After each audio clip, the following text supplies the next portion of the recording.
ہم صبح اٹھتے ہیں تو کیا ہمیں کبھی خیال آیا کہ میرے ذمے کتنی قضا نماز ہے جو قرض ہے؟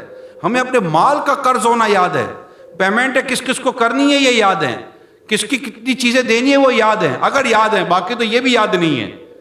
ہمیں اپنا لینا یاد ہے، دینا یاد نہیں رہتا، مگر اگر یہ یاد بھی ہے تو یہی یاد ہے، مگر یہی بھول گئے کہ ہمارے ذمے اللہ تبارک و تعالیٰ کی بارگاہ میں جو ہمیں اپنی نمازیں پوری کرنی ہے، جو نمازیں ہم نے قضا کی ہیں، ان قضا نمازوں کی ادائیگی کے بارے میں کبھی ہم نے اپنا حساب بنایا کہ میرا قضا نمازوں کی ادائیگی میری کتنی ہے؟ اور اگر میں یہ قضا نماز یعنی ایک تو ادا کر رہے ہیں، نمازیں پڑھ رہے ہیں، اگر یہ قضا نمازیں لے کر میں اپنے رب کے حضور حاضر ہوا اور اللہ نے مجھ پر کرم نہ فرمایا تو میں اپنی قضا نمازوں کا حساب کیسے دوں گا؟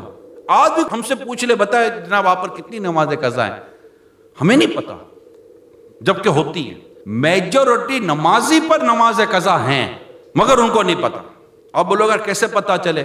تو بالغ ہونے کی عمر سے لے کر آج تک کی عمر، اب بندہ کیلکولیشن کرے کہ میں آج 60 سال کا ہوں، 70 سال کا ہوں، 40 سال کا ہوں، روز کی 5 نمازیں اگر مجھ پر ہیں تو میری کتنی نمازیں قضا ہوئی ہوں گی، یہ حساب کرے۔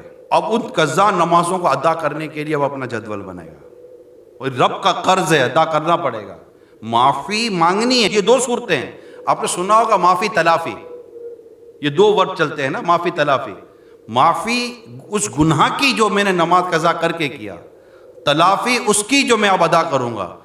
بھائی آپ کے میں اللہ نہ کرے پیسے رہے میرے پاس اور میں پیسے نہیں دے رہا تو میں بولوں حضور معاف کر دیجئے، تو آپ میری تاخیر تو معاف کر دیں گے، چلو ٹھیک ہے آئندہ نہیں لیٹ کرنا، لیکن اب مجھے پیسے تھوڑی معاف کرو گے، بولو پیسے تو دو، میں آپ کا ہمدرد بن کر آپ سے عرض کر رہا ہوں، اگر یہ نہ کیا تو قیامت کے دن مر جائیں گے، پھنس جائیں گے۔